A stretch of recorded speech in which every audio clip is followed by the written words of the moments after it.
22 जुलाई से शुरू होने वाली कांवड़ यात्रा से पहले मुजफ्फरनगर में जिला प्रशासन ने सख्ती बढ़ा दी। कांवड़ियों की दुविधा दूर करने के लिए प्रशासन ने सभी खाने पीने और फल की दुकानों वाले दुकानदारों ने अपने अपने नाम लिखकर टांग भी लिए। पुलिस ने कांवड़ रूट पर पड़ने वाले सभी दुकानदारों को निर्देश दिया था कि वो अपनी अपनी दुकानों पर प्रोपराइटर या फिर नाम से एक बोर्ड जरूर लगाएं, जिससे कांवड़ियों को कंफ्यूजन न हो। अब सवाल ये कि ये मुजफ्फरनगर में ही क्यों किया गया और क्यों मुजफ्फरनगर इतना सुर्खियों में है कांवड़ यात्रा से पहले, सावन से पहले। दरअसल इसकी वजह यह है कि मुजफ्फरनगर में कांवड़ यात्रा का करीब 240 किलोमीटर का पूरा रूट पड़ता है, इसलिए यह जिला बहुत महत्वपूर्ण हो जाता है। पुलिस के निर्देश के बाद दुकानों ने अपने अपने नाम के साथ किस चीज की दुकान है उसका नाम लिखकर पोस्टर लगा दिए हैं। किसी ने अपने ठेले पर आरिफ आम वाला लिखा है तो किसी ने निसार फल वाला लिखा है। कुछ जगहों पर पर्ची भी टंगी है। कुछ तस्वीरें हमने भी कोशिश की है कि आप देख पाएं।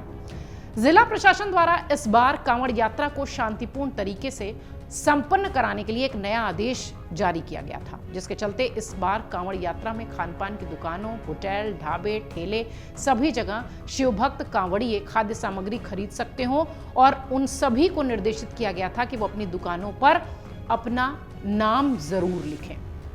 प्रशासन के इस निर्देश पर अब देखिए तो धरातल पर भी इसकी तस्वीर दिखाई देने लगी है, जिसके चलते फलों का ठेला लगाने वाले अब अपने ठेलों के नाम के साथ दिखाई पड़ रहे हैं। ठेलों पर जो पोस्टर लगे हैं उसमें दिखाई पड़ रहे हैं। जैसा कि हम शुरुआत से कह रहे हैं कि मुजफ्फरनगर बहुत इंपॉर्टेंट रूट हो जाता है कांवड़ यात्रा का। 240 किलोमीटर बहुत लंबा रूट होता है। कांवड़ मेले के दौरान शिवभक्त कांवड़िये हरिद्वार हर की पैड़ी से जल लेकर मुजफ्फरनगर से होते हुए अपने अपने गंतव्य की ओर जाते हैं। मुजफ्फरनगर इसलिए भी बहुत महत्वपूर्ण है क्योंकि इसी जिले से होते हुए कांवड़िये हरियाणा, दिल्ली, राजस्थान और यूपी के अलग अलग इलाकों में जाते हैं। इसलिए ये इलाका, ये जिला बहुत इंपॉर्टेंट है और इसलिए भी शायद प्रशासन भी बहुत ज़्यादा एक्टिव दिख रहा है।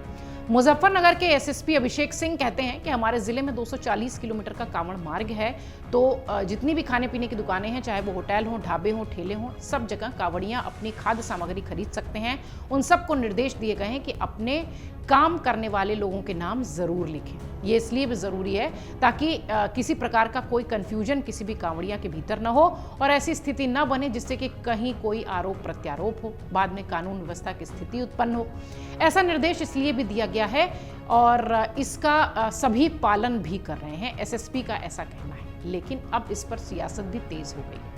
इधर एसएसपी के इस निर्देश को लेकर एआईएमआईएम चीफ हैदराबाद के सांसद असदुद्दीन ओवैसी की प्रतिक्रिया आई। उन्होंने लिखा कि उत्तर प्रदेश पुलिस के आदेश के अनुसार अब हर खाने वाली दुकान या ठेले के मालिक को अपना नाम बोर्ड पर लिखना होगा ताकि कोई भी कांवड़िया गलती से मुसलमान के ठेले से, दुकान से कुछ न खरीद पाए। ओवैसी कहते हैं कि इसे दक्षिण अफ्रीका में अपार्थाइड कहा जाता है और हिटलर की जर्मनी में इसे जुडेन बायकॉट कहा जाता है। देखा जाए तो मुजफ्फरनगर अपने आप में बहुत महत्वपूर्ण सावन मेले के दौरान, कांवड़ यात्रा के दौरान हो जाता है क्योंकि बहुत बड़ा रूट यहाँ पर कांवड़ यात्रियों के लिए होता है और इसी मुजफ्फरनगर जिले से ही होते हुए दूसरे इलाकों में कांवड़िये जाते हैं, दूसरे जिलों में जाते हैं। इसलिए भी ये रूट बहुत इंपॉर्टेंट है, ये जिला बहुत इंपॉर्टेंट है और शायद इसलिए भी मुजफ्फरनगर इतनी चर्चा में है क्योंकि वहाँ का निर्देश अब राजनीति की भेंट चढ़ा हुआ है, राजनीति का मुद्दा बना हुआ है। इस बीच प्रशासन की तरफ से जारी जो बयान है उसे लेकर भी सियासत जमकर हो रही है। फिलहाल मुजफ्फरनगर कांवड़ यात्रा के लिहाज से बहुत महत्वपूर्ण है क्योंकि 240 किलोमीटर की जो पूरी सड़क है, जो पूरा रूट है, वो मुजफ्फरनगर में ही होता है। अगर आप ये वीडियो YouTube पर देख रहे हैं तो हमारे चैनल को सब्सक्राइब करें और बेल आइकन को दबाना ना भूलें। अगर आप Facebook पर ये वीडियो देख रहे हैं तो हमारे पेज को लाइक करें।